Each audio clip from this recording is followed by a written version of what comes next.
Hello everyone, आप लोगों का फिर से एक बार स्वागत है मेरे यूट्यूब चैनल पे। आज हम लोग देखने वाले हैं रिसर्च एप्टीट्यूड का, है ना। इसमें हम देखेंगे positivism and post positivism approach to research. तो अनुसंधान के लिए सकारात्मकता और उत्तर सकारात्मकता दृष्टिकोण, तो इसमें हम दोनों चीज को डिटेल में समझेंगे। पॉजिटिविज्म अप्रोच क्या होता है और पोस्ट पॉजिटिविज्म अप्रोच क्या होता है, ये भी सिलेबस में मेंशन है, ये इंपॉर्टेंट हो जाता है हमारे लिए इसको समझना। तो चलिए फिर स्टार्ट करते हैं और देखते हैं आज के वीडियो लेक्चर में हम क्या क्या देखने वाले हैं। इससे related positivism and post positivism approach से रिलेटेड हम क्या क्या पॉइंट को कंसीडर करेंगे। तो सबसे पहला है पॉजिटिविज्म अप्रोच को देखेंगे, सकारात्मकता के दृष्टिकोण को समझेंगे डिटेल में। उसके बाद पोस्ट पॉजिटिविज्म अप्रोच को समझेंगे। उसमें हम लोग दो तीन टाइप्स देखने वाले हैं पोस्ट पॉजिटिविज्म अप्रोच, यहाँ से भी क्वेश्चंस आपको देखने को मिलते हैं। तो हम तीन टाइप्स को पढ़ेंगे, फिनोमिनोलॉजिकल, है ना, रिसर्च, घटना संबंधी अनुसंधान, उसके बाद है इथेनोग्राफिक रिसर्च, और लास्ट में है एक्शन रिसर्च। इन तीनों पॉइंट को भी डिटेल में समझने वाले हैं। एक्शन रिसर्च को मैंने टाइप्स ऑफ रिसर्च वाले में भी डिटेल में समझाया हुआ है, तो आप उस वीडियो लेक्चर को देखे होंगे तो आपको और अच्छे से समझ में आ जाएगा। अगला पॉइंट देखेंगे हम difference between positivism and post positivism approach, दोनों में अंतर को भी देख लेंगे। और लास्ट में देखेंगे important MCQs, multiple choice questions भी हम लोग करने वाले हैं, जो कि एग्जाम के पॉइंट ऑफ व्यू से इंपॉर्टेंट हो जाता है। तो चलिए फिर स्टार्ट करते हैं। सबसे पहले हम समझते हैं पॉजिटिविज्म अप्रोच होता क्या है। तो मैं सिंपल वर्ड में बोलूँ तो पॉजिटिविज्म अप्रोच आप ऐसे समझ लीजिए कि जो साइंटिफिक मेथड का, इनका बेस क्या है, साइंटिफिक मेथड, मतलब ये साइंटिफिक वैज्ञानिक पद्धतियों के द्वारा ही किसी चीज को, रिसर्च को करने की बात पॉजिटिविज्म अप्रोच में कहा जाता है। इसमें कोई तार्किक बात नहीं की जाती है। तो यही इसका मेन पॉइंट है। अब इसको हम एक एक करके समझ लेते हैं। सबसे पहले देखिए, यह दृष्टिकोण सबसे पहले फ्रांसीसी विचारक अगस्त काम्टे के द्वारा प्रतिपादित किया गया था। तो आपको नाम याद रखना है, अगस्त काम्टे, ठीक है, अगस्त काम्टे। इस प्रकार उन्हें सकारात्मकता का जनक भी कहा जाता है। तो पॉजिटिविज्म अप्रोच के जनक किसको कहा जाता है, अगस्त काम्टे को। तो इस चीज को आप याद रखेंगे। उन्होंने सबसे पहले प्रत्यक्षवाद के ज्ञान मीमांसा परिप्रेक्ष्य का वर्णन, अपने दो बुक है, the course in positive philosophy, the course in positive philosophy 1842 में जो आया था, और उसके बाद सिस्टम ऑफ पॉजिटिव पॉलिटी में बताया है, और सकारात्मकता वैज्ञानिक आधार पर आधारित है। तो जो मैंने बोला हूं ना कि जो पॉजिटिविज्म है वो किस पे बेस्ड है, साइंटिफिक बेसिस पे बेस्ड है, मतलब वो वैज्ञानिक आधार पर बेस्ड है, आधारित है। तब इसको हम लोग डिटेल में समझने वाले हैं। तो ये पॉइंट को आप याद रखेंगे। नॉर्मली किसको, किनको कहा जाता है, तो ऑगस्ट कॉम्टे को कहा जाता है। अब देखिए, तो कॉम्टे के अनुसार संपूर्ण ब्रह्मांड अपरिवर्तनीय प्राकृतिक नियमों द्वारा संगठित और संचालित होता है। तो जितने भी हमारे यूनिवर्स है, होल यूनिवर्स, ये किस पे बेस्ड है, ऑपरेटेड है, ऑर्गेनाइज्ड है बोला है। और जो अनचेंजेबल है ना, अपरिवर्तनीय है, वो प्राकृतिक नियमों पे, नेचुरल लॉज पे ही बेस्ड है, मतलब प्राकृतिक नियमों पर ही वो संगठित है और संचालित है, मतलब वो ऑर्गेनाइज है और ऑपरेटेड है। क्लियर, पूरे होल यूनिवर्स की बात करता है। तो इस प्रकार इसे तार्किक या काल्पनिक तरीके की बजाय, अब देखिए, तो इस ब्रह्मांड को अगर समझना है, इस यूनिवर्स को आपको समझना है जो लगातार परिवर्तनीय है, प्राकृतिक नियमों से, नेचुरल लॉ से जो चल रहा है, अगर इसको हमें समझना है तो तार्किक और काल्पनिक तरीके के बजाय, मतलब हमें लॉजिकल और, है ना, हाइपोस्टेटिकल मैनर में हम नहीं समझ सकते, मतलब काल्पनिक तरीके में नहीं समझ सकते, ना ही तार्किक तरीके से समझ सकते हैं। किनके अनुसार बता रहा हूं मैं, कॉम्टे के अनुसार, बजाय वैज्ञानिक तरीकों से समझा जा सकता है। तो ये साइंटिफिक मेथड से ही इन चीज़ों को समझा जा सकता है, ये कहा जाता है कॉम्टे के अनुसार। क्योंकि जो पूरा होल यूनिवर्स इसको समझना है तो आपको तार्किक लॉजिकल चीज काम नहीं करेगा, आपको वैज्ञानिक मेथड का यूज करना पड़ेगा, साइंटिफिक मेथड का यूज करना पड़ेगा, ये बोलते हैं। इसलिए सकारात्मकता में वैज्ञानिकों तरीकों की मदद से हर चीज़ों के बारे में समझना या ज्ञान को समझना, प्राप्त करना है। समझ गए आप। तो जो पॉजिटिविज्म अप्रोच है उसमें साइंटिफिक मेथड को हमेशा देखा लिखा है, यंस positivism is to understand and acquiring knowledge about everything with the help of the scientific method. तो हमें हर तरफ से नॉलेज तभी हम ले सकते हैं, हर चीज़ों के बारे में हम जान सकते हैं, ज्ञान को समझ सकते हैं, लेकिन साइंटिफिक मेथड के बारे में हम वैज्ञानिक पद्धति के थ्रू ही समझ सकते हैं, या फिर क्या बोलेंगे, वैज्ञानिक तरीकों से ही, के मदद से ही हम समझ सकते हैं। ऐसा कहना है पॉजिटिविज्म अप्रोच की बात करें तो। अब जो क्या कर सकते हैं, हम विश्लेषण कर सकते हैं, संश्लेषण, अनुप्रयोग। अब साइंटिफिक मेथड में क्या क्या करते हैं हम लोग, वैज्ञानिक तरीकों में विश्लेषण, संश्लेषण, अनुप्रयोग और वर्गीकरण पर आधारित है। जैसे यहाँ पर लिखा भी है कि based on the analysis, synthesis, application and classification. यही सब क्या है, साइंटिफिक मेथड के अलग अलग फॉर्म है ना। तो यह केवल उन घटनाओं के बारे में चर्चा करता है जिन्हें प्रत्यक्ष रूप से देखा या महसूस किया जा सकता है। इस चीज़ को भी याद रखेंगे। तो पॉजिटिविज्म अप्रोच हमेशा उन घटनाओं की चर्चा करता है ना, those events which can be seen, जिसको हम देख सकते हैं और महसूस कर सकते हैं। क्योंकि जो तार्किक चीज़ है, काल्पनिक चीज़ है, ये हम देख नहीं सकते, ये सुन नहीं सकते, लेकिन जो साइंटिफिक चीज़ है, साइंटिफिक मेथड, जो वैज्ञानिक तरीकों से जिन चीज़ों के बारे में समझने की बात कही जाती है, ये उन्हीं चीज़ों पर, पॉजिटिविज्म अप्रोच में उन्हीं चीज़ों पर फोकस किया जाता है जो हम देख सकते हैं, जो महसूस कर सकते हैं। तो ये हमारे लिए इंपॉर्टेंट हो जाता है पॉजिटिविज्म अप्रोच को समझने के लिए, और जिनका विश्लेषण भी किया जा सकता है, मतलब जिसको एनालाइज किया जा सकता है, उन चीज़ों को ही हम पॉजिटिविज्म अप्रोच में रखते हैं। यह अपने किसी भी स्तर पर कल्पना के किसी भी साधन का उपयोग नहीं करता है। तो किसी भी स्तर पे इमेजिनेशन की बात ये नहीं करता। आपको इमेजिनेशन मतलब आप कल्पना करके रिसर्च नहीं कर सकते, आपको साइंटिफिक मेथड से ही रिसर्च करना पड़ेगा, चाहे एनालाइज करना पड़ेगा, सिंथेसिस करना पड़ेगा, उसके एप्लीकेशन पार्ट को देखेंगे, क्लासिफिकेशन, एनालाइज, इन सब चीज़ों का यूज़ तो करना पड़ेगा पॉजिटिविज्म अप्रोच के अनुसार। ठीक है, तो यह एक वैज्ञानिक दृष्टिकोण है, जिसमें पहले ही बता दिया ये क्या है, ये लिखा it is a scientific view, है ना, जिसका उद्देश्य सत्य की व्याख्या करना है और यह मात्रात्मक पद्धति पर बल देता है। तो ये क्वांटिटेटिव मेथड पर याद रखेंगे, डिसइम्फेसाइज क्वांटिटेटिव मेथड, याद रखना है, क्वांटिटेटिव मात्रात्मक पद्धति पर बल देता है, क्योंकि इसमें क्वालिटी पे बात नहीं किया जा रहा है, क्वांटिटी पे बात किया जा रहा है, जो देखता है, दिखता है और वो जो महसूस हो सकता है। तो इस चीज़ को भी याद रखेंगे। ठीक है, तो अब डायरेक्टली समझ में आ गया होगा पॉजिटिविज्म अप्रोच मतलब एज अ वन लाइन में याद करेंगे तो साइंटिफिक मेथड्स। तो जिन भी चीज़ों को, जो हॉल यूनिवर्स में जितने भी चीज़ें हैं यूनिवर्स में, ब्रह्मांड में, अगर उनको खोजना है, हमें जानना है, समझना है, तो हमें साइंटिफिक मेथड का यूज़ करना पड़ेगा। और जो साइंटिफिक मेथड का यूज़ करने का जो अप्रोच है ना, यही क्या कहलाता है, पॉजिटिविज्म अप्रोच कहलाता है, सकारात्मकतावाद। और देख लेते हैं कॉम्टेक के अनुसार प्रत्यक्षवाद दृष्टिकोण, प्रत्यक्षवाद बोले या फिर इसको सकारात्मकता बोले। ठीक है, अंतर्गत निम्नलिखित चरणों का उपयोग किया जाता है। अध्ययन के लिए सबसे पहले विषय का चयन करना, सबसे पहले टॉपिक को सिलेक्ट करते हैं हम लोग, फिर मूल्यांकन के माध्यम से विषय से संबंधित अवलोकनीय साक्ष्य एकत्रित करना। तो हमें ऐसे एविडेंस हम उससे इकट्ठा करते हैं जो इवोल्यूशन, जिसका मूल्यांकन किया जा सके। विश्लेषण के बाद एकत्रित साक्ष्यों को, अब देखो आपने विश्लेषण किया, बहुत सारे साक्ष्य एविडेंस क्या किए, कलेक्ट कर लिए, कलेक्ट करने के बाद उसको एनालिसिस करते हैं, है ना, और सामान्य वर्गीकरण के आधार पर और उसको फिर जनरल क्लासिफिकेशन के बेस पे क्लासिफाई कर देते हैं, लास्ट में निष्कर्ष दे देते हैं, टू गिव कंक्लूजन। तो ये होता है पॉजिटिविज्म अप्रोच में 4 स्टेप्स है, हम ये इस स्टेप के फॉलो करते हैं। सबसे पहले हम क्या करते हैं, विषय का चयन, टॉपिक सेलेक्ट कर लिए, फिर उससे संबंधित जो भी एविडेंस है ना, साक्ष्य है, उसको एकत्रित कर लिए, फिर उसका वर्गीकरण कर लिए और एनालिसिस कर लिए, करने के बाद निष्कर्ष देते हैं। तो ये बेसिकली यही 4 स्टेप्स में पॉजिटिविज्म अप्रोच को किया जाता है। ठीक है, और इसके कुछ लक्षण भी देख लेते हैं, कैरेक्टरिस्टिक्स ऑफ पॉजिटिविज्म। तो सामाजिक घटनाएं में भी कुछ नियमों के आधार पर उसी प्रकार घटित होती है जिस प्रकार प्राकृतिक घटनाएं घटित होती है, लेकिन इस प्रकार इन कानूनों को वैज्ञानिक तरीकों से मदद से पहचाना जा सकता है, जो मैंने पहले भी बताया है। उसके बाद है प्रत्यक्षवाद। प्रत्यक्षवाद का संबंध वैज्ञानिक दृष्टिकोण के साथ साथ विज्ञान पद्धति से भी होता है। लिखा ना, positivism is related to the scientific view point of view as well as science methodology. यहाँ पर प्रत्यक्षवाद मतलब मैं बता दूं, सकारात्मकता को प्रत्यक्षवाद भी कहा जाता है। ठीक है, यहाँ पर मीनिंग मतलब पॉजिटिविज्म की मीनिंग कहीं कहीं हिंदी में अगर आप देखेंगे तो सकारात्मकता लिखा रहेगा, कहीं कहीं प्रत्यक्षवाद भी लिखा रहता है। ठीक है, तो प्रत्यक्षवाद स्वयं को धार्मिक एवं दार्शनिक विचारों से दूर रखता है, इस पॉइंट को याद रखेंगे। तो लिखा है ना यहाँ पर, जो पॉजिटिविज्म अप्रोच है, देखो positivism keeps itself away from religious and philosophical ideas. तो तार्किक और दार्शनिक चीज़ों को दूर रखता है। इसी तार्किक और धार्मिक और दार्शनिक जो चीज़ें हैं ना, इसके बेस पे बेस्ड है पोस्ट पॉजिटिविज्म अप्रोच। तो दार्शनिक विचार और जो तार्किक वाले हमने बात किया था, जिसको हमने पॉजिटिविज्म अप्रोच में दूर रखा है, मतलब उसको नहीं कंसिडर किया गया है ना, उसको किस में कंसिडर करते हैं, पोस्ट पॉजिटिविज्म अप्रोच में कंसिडर करते हैं। ठीक है, अगला है प्रत्यक्षवाद, एक उपयोगिता विज्ञान है। ठीक है, इस प्रकार इस रूप में विश्वास करता है कि प्रत्यक्षवाद के माध्यम से प्राप्त ज्ञान का उपयोग सामाजिक पुनर्निर्माण के साधन के रूप में किया जा सकता है।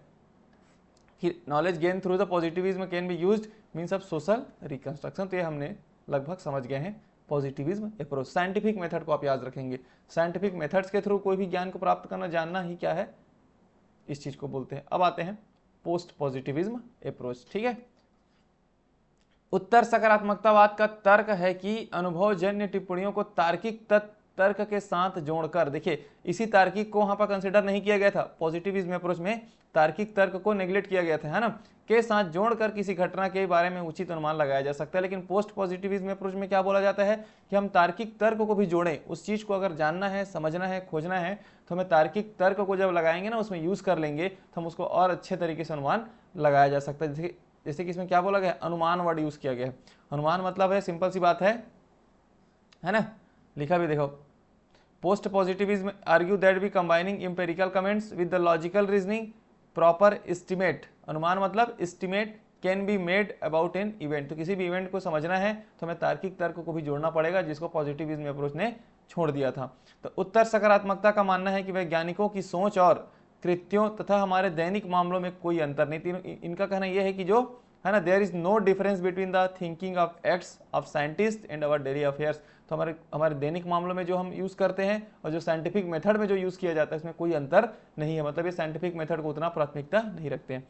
तो वैज्ञानिक तर्क और सामान्य तर्क मूलतः एक ही प्रक्रिया है। तो जो साइंटिफिक व्यू है, लेकिन the scientific logic and general logic are essentially the same process. तो there is no difference in between the two, इनके बीच में कोई अंतर नहीं है, बस only difference in the fraction, बस केवल अंश में अंतर। तो कभी इनका कहना है मतलब ये है कि वैज्ञानिक जो तर्क है और जो सामान्य तर्क है इसमें कोई अंतर नहीं है। बस अंतर क्या चीज की है, अंतर यही है कि कभी कभी वैज्ञानिक तर्क ज्यादा रहता है, उसका अंश ज्यादा रहता है, कभी कभी सामान्य तर्क ज्यादा रहता है। तो यहाँ पर याद रखेंगे, पोस्ट पॉजिटिविज्म अप्रोच हमेशा तार्किक को जोड़कर बताने की बात कही जाती है, अनुमान लगाने की बात कही जाती है।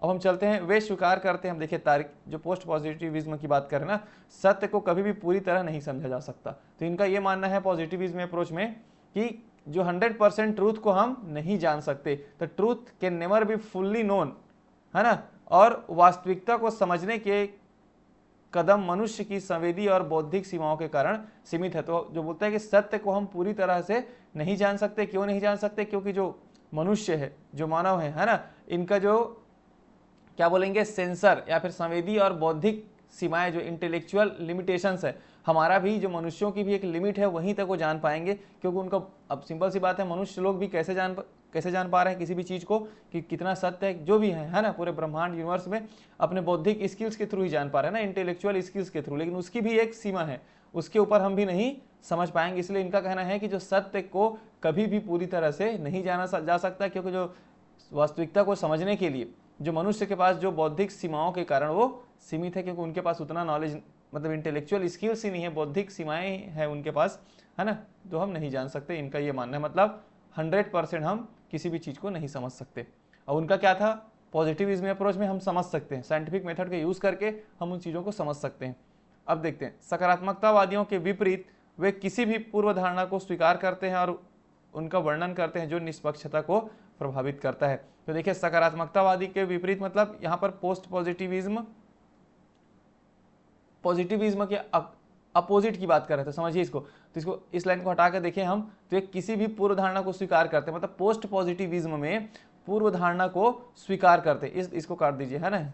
अब देखिए, they acknowledge and spell out any preconception that may impact objectivity. तो पोस्ट पॉजिटिविज्म अप्रोच में ना पूर्व धारणा को भी स्वीकार किया जाता है, जो पहले से दार्शनिक चीजें हैं, दार्शनिक विचारों को भी स्वीकार किया जाता है ना, और उसका वर्णन करके हम उसको अपने चीजों को समझने में यूज करते हैं। लेकिन उसमें क्या था, पॉजिटिविज्म अप्रोच में आप एक्सपेरिमेंट करेंगे, साइंटिफिक मेथड का यूज करेंगे, जो आएगा वही उसका प्रूफ होगा। लेकिन इसमें जो कुछ चीजें हैं, जो दार्शनिक है, जो तार्किक चीजें हैं, जो अनुमान लगाना है, उन चीजों को भी ये स्वीकार करता है। डिफरेंस समझ में आ रहा होगा। उत्तर प्रत्यक्षवादी या फिर उत्तर सकारात्मकतावादी शोध का उद्देश्य भी पूर्व अनुमान और विवरण ही है। देखिए, लिखिए ना, प्रिडिक्शन वर्ड, देखिए पूर्व अनुमान से ही चलता है, ये प्रिडिक्शन है, ये डिस्क्रिप्शन पर ही बेस्ड है। मतलब आपको प्रिडिक्शन करना है, आपको अनुमान लगाना है, आपको दार्शनिक विचार, तार्किक विचार, इन सब चीजों को यूज करके जो रिसर्च किया जाता है वो कहलाता है पोस्ट पॉजिटिविज्म अप्रोच। और जो डायरेक्टली साइंटिफिक मेथड का यूज किया जाता है, जो दिख रहा है, जो महसूस हो रहा है, उसी की बात करता है ना, उसको हम बोलते हैं पॉजिटिविज्म अप्रोच। तो दोनों में डिफरेंस आपको क्लियर हो चुका होगा। अब हम चलते हैं आगे। The researchers practicing this approach believe there are laws and theories that govern the world and they can be identified and tested using scientific method.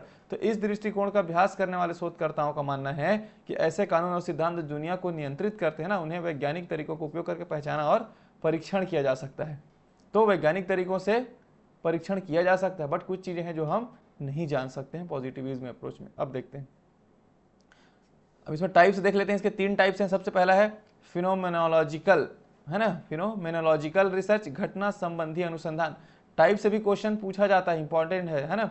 देखिए सबसे पहले गुणात्मक अनुसंधान के लिए एक दृष्टिकोण जो एक विशेष समूह के भीतर एक जीवित अनुभव की समानता पर ध्यान केंद्रित करता है। समझते हैं इसको। तो ये एन अप्रोच, तो फिर जो हमने जो पढ़ रहे हैं, qualitative research that focuses on the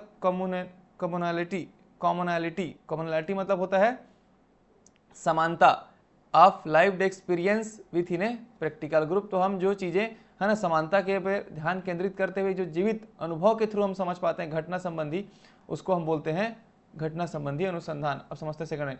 शोधकर्ता यह समझने का प्रयास करता है कि एक या अधिक व्यक्ति किसी घटना का अनुभव कैसे करते हैं। अब इस लाइन से समझ में आएगा, है ना।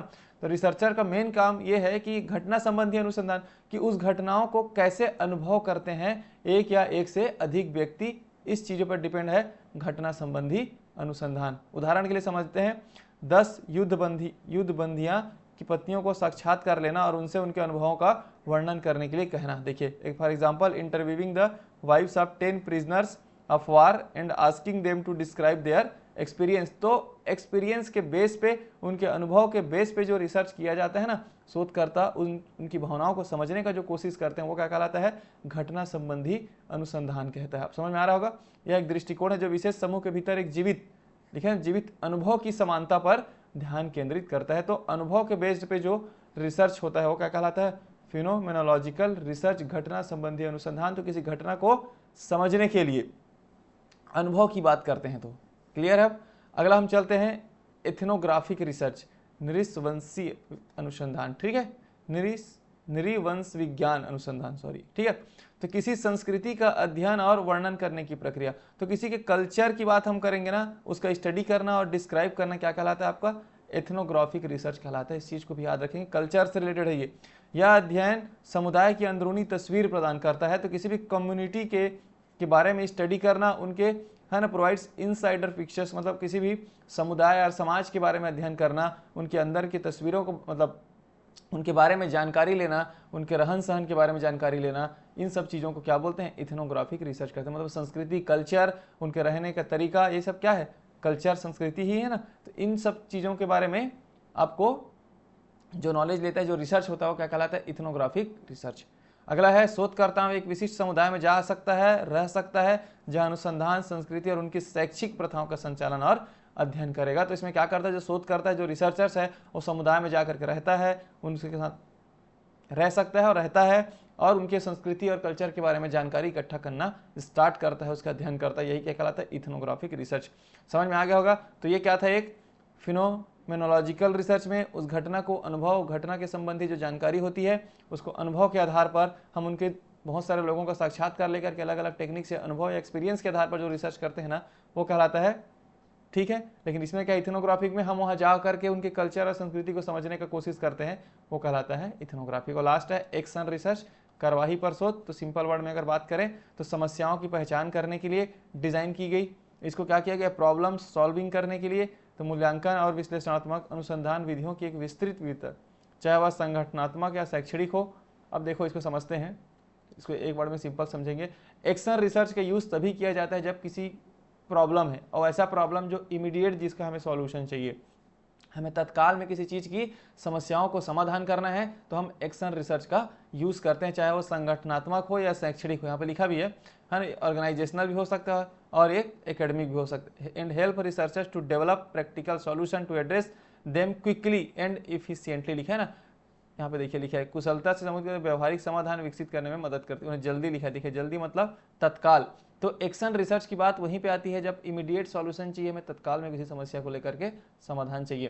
तो इसे उन शैक्षणिक तकनीकों पर भी लागू किया जा सकता है जो आवश्यक रूप से समयग्रस्त नहीं है, लेकिन शोधकर्ता परिवर्तन की पहचान करना चाहते हैं या ज्ञान में सुधार करना चाहते हैं। तो it may be applied to educational techniques that are not necessarily problematic but researchers want to identify and change improve knowledge. तो कभी कभी अगर मान लो प्रॉब्लम नहीं भी है तो भी क्या करेंगे हम उसको, अगर चाहेंगे रिसर्चर्स उस चीज़ को समझना है, इंप्रूव करना है, नॉलेज गेन करना है तो भी रिसर्च किया जा सकता है। बट आप याद रखेंगे एक्शन रिसर्च के केस में इमीडिएट सॉल्यूशन की बात करता है, क्विकली और इफिशियंटली हमें सॉल्व करना है किसी भी समस्या को लेकर के, है ना। तो इसमें इसको क्रियात्मक का चक्र भी कहा जाता है, मैंने बताया भी अपने एक्शन रिसर्च साइकिल में, साइकिल ऑफ एक्शन। इसमें क्या किया जाता है, सबसे पहले योजना प्लान बनाया जाता है, फिर अधिनियम होता है, एक्ट होता है, फिर देखिए यहाँ पर एक्ट मतलब अधिनियम आ गया, लेकिन ये एक्ट मतलब होता है आपको एक्ट करना, एक्शन लेना है, ठीक है। फिर अवलोकन किया जाता है, फिर प्रतिबिंबित किया जाता है। तो इंग्लिश में याद रखेंगे, प्लान के बाद एक्ट, एक्ट के बाद ऑब्जर्व, ऑब्जर्व के बाद रिफ्लेक्ट और फिर उसके बाद फिर प्लान। तो ये होता है इसका साइकिल ऑफ एक्शन, इसीलिए बोला जाता है, ठीक है। किसको, एक्शन रिसर्च। मैंने बताया भी है टाइप्स ऑफ रिसर्च वाले में। अब हम देख लेते हैं पॉजिटिविज्म एंड पोस्ट पॉजिटिविज्म में थोड़ा डिफरेंस देख लेते हैं। सबसे पहले देखिए ये डिडक्टिव रीजनिंग की बात करता है, ये इंडक्टिव प्रोसेस की बात करता है। देखो ये डिडक्टिव है नेचर, ये इंडक्टिव है। अब डिडक्टिव का मीनिंग क्या होता है, डिडक्टिव का मीनिंग ये होता है कि सबसे पहले आपको सिद्धांत मिलेगा, आपको जो मेन सिद्धांत है ना, जो थ्योरीज है वो आपको मिलेगा, उसके बेस पे आप निष्कर्ष निकालेंगे। लेकिन इंडक्टिव में क्या होता है, इंडक्टिव में आपको थ्योरी दिया जाएगा, मतलब आपको कुछ पॉइंट्स दिए जाएंगे, उसको आप सॉल्व करते हुए आपको सिद्धांत पे पहुंचना है। समझिए इस चीज को, आपको पहले प्रूफ चीजें दिया जाएगी, सिद्धांत है ना, जो प्रूफ है, सिद्धांत मिल चुका आपको, इसके बेस पे आपको क्या करना पड़ेगा, अलग अलग निष्कर्ष निकालना है। तो ये क्या कहलाता है, ये कहलाता है आपका डिडक्टिव।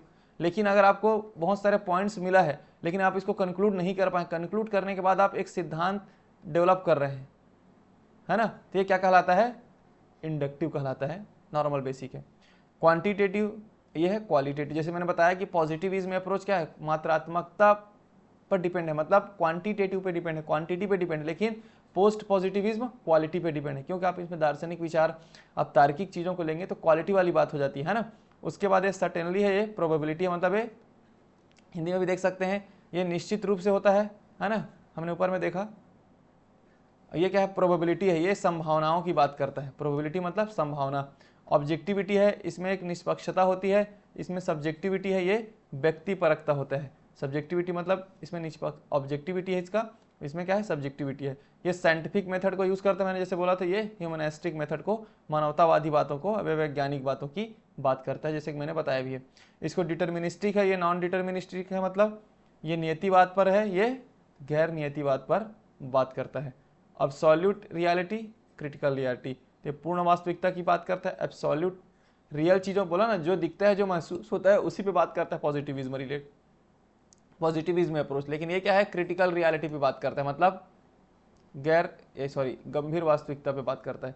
प्रोबेबिलिटी है, इसका सैंपलिंग कैसे प्रोबेबिलिटी होता है, ये नॉन प्रोबेबिलिटी है। स्ट्रक्चर और कंट्रोल, ये हमेशा स्ट्रक्चर्ड है क्योंकि जो दिखता है और इसको हम कंट्रोल भी कर सकते हैं, लेकिन ये अनकंट्रोल है क्योंकि ये बियॉन्ड द इमेजिनेशन है। ये हम, है ना, हम जो इमेजिन करते हैं, जो चीज़ें तार्किक या फिर बौद्धिक रूप में जो हम नहीं समझ सकते, मतलब ये हमारे कंट्रोल में नहीं है। कुछ चीज़ें इसमें का वन स्ट्रक्चर है, इसका कोई प्रॉपर स्ट्रक्चर नहीं है।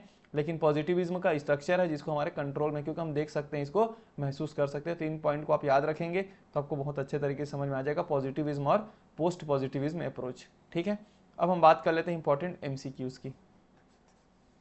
Which one of the following research procedure will figure under post positivistic approach? अब सिंपल सी बात है, निम्नलिखित में कौन सा शोध उत्तर सकारात्मक दृष्टिकोण के अंतर्गत आएगी? तो मैंने बताया नहीं है, नॉर्मेलिटी नहीं बताया है, एक्सपेरिमेंटल भी नहीं बताया है, इथनोग्राफिक मैंने बताया था, आंसर करेक्ट। अब एक्स पोस्ट फैक्टो स्टडी भी मैंने नहीं बताया, 3 बताया मैंने, फिनोमिनोलॉजिकल और एथनोग्राफिक और एक्शन रिसर्च। 3 चीज़ों को याद रखेंगे तो आंसर क्या है इसका, 3rd, ठीक है।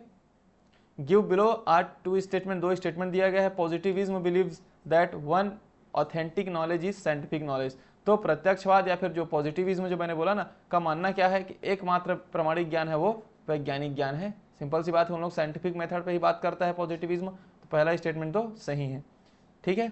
दूसरा देखते हैं, according to positivism psychological perspectives are preferred over empirical evidence in exploring the scientific truth. तो प्रत्यक्षवाद के अनुसार या फिर पॉजिटिविज्म है ना के अनुसार वैज्ञानिक सत्य की खोज में अनुभवजन्य साक्ष्य की तुलना में मनोवैज्ञानिक दृष्टिकोण को प्राथमिकता दी जाती है, तो गलत बात है। मनोवैज्ञानिक जो साइकोलॉजिकल चीज़ें हैं उसको प्राथमिकता नहीं दी जाती है, इसमें अनुभव को दी जाती है। मतलब जो हम करते हैं इंपेरिकल एविडेंस, जो हम एक्सपेरिमेंट करते हैं इसके बेस पे जो अनुभव आता है उसकी बात कही जाती है, ना कि साइकोलॉजिकल पर्सपेक्टिव पे बात किया जाता है। किसमें? पॉजिटिविज्म में। तो ये तो गलत है ये, है ना। तो answer first, both statement 1 is correct but statement 2 is incorrect. तो आंसर क्या है इसका भी थर्ड होगा, ठीक है। फोर्थ, अब आते हैं positivistic methodology is most typically associated with which field of study. तो प्रत्यक्षवादी, मैं जैसे बोला हूँ ना, पॉजिटिविस्टिक या फिर प्रत्यक्षवादी एक ही है, या फिर सकारात्मकता भी बोलेंगे उस चीज को। पद्धति आमतौर पर अध्ययन के किस क्षेत्र से जुड़ी? तो मैं पहले ही बता दिया हूँ कि पॉजिटिविज्म अप्रोच है ना, क्या चीज पे बात करता है? साइंटिफिक चीजों पे बात करते हैं, साइंटिफिक मेथड पे बात किया जाता है। तो यहाँ पर आंसर में क्या होगा? फिजिक्स। फिजिक्स ही क्या है? साइंस है। देखिए, तो जो आर्ट्स के सब्जेक्ट है ना, लिटरेचर के सब्जेक्ट हैं, जैसे मानेंगे जो लिटरेचर के सब्जेक्ट है, जो आर्ट एंड हिस्ट्री के सब्जेक्ट है ना, आर्ट एंड हिस्ट्री के सब्जेक्ट है, सोशियोलॉजी है, ये सब क्या है? आर्ट्स के सब्जेक्ट हो गए ना, कला हो गया, आर्ट हो गया। तो इन सब चीज़ों के लिए पोस्ट पॉजिटिविज्म अप्रोच किया जाता है। याद रखेंगे इस चीज़ को, कन्फ्यूज नहीं होंगे। Post positivism approach maximum arts के सब्जेक्ट में यूज़ किया जाता है, चाहे आप मानव विज्ञान हो, चाहे आप है ना मानव शास्त्र हो, जो भी दर्शन शास्त्र है, सब चीज़ों में पॉजिटिविज्म। लेकिन जो साइंस के सब्जेक्ट है ना, उसमें बेसिकली पॉजिटिविज्म अप्रोच किया जाता है। तो इस चीज़ के लिए आंसर क्या है इसका? फिजिक्स। आंसर क्या है? फिजिक्स। तो इस चीज़ को याद रखेंगे, वो साइंटिफिक चीज़ की बात करते हैं ना। अगला देखते हैं, positivistic researchers consider reality as. तो positivistic researchers consider reality as क्या है? ऑब्जेक्टिव इसका आंसर। तो प्रत्यक्षवादी शोधकर्ता वास्तविकता को मानते वो है उद्देश्य या फिर ऑब्जेक्टिव को ही मानते। मैंने बताया भी ऑब्जेक्टिविटी चीज को लेकर के यहाँ पे, है ना, डिफरेंस में मैंने बताया था ऑब्जेक्टिविटी। देखेंगे यहाँ पर ऑब्जेक्टिविटी पे बात किया था। तो उम्मीद करता हूँ ये वीडियो समझ में आया होगा, जिसको हम लोगों ने डिटेल में समझा है positivism approach and post positivism approach.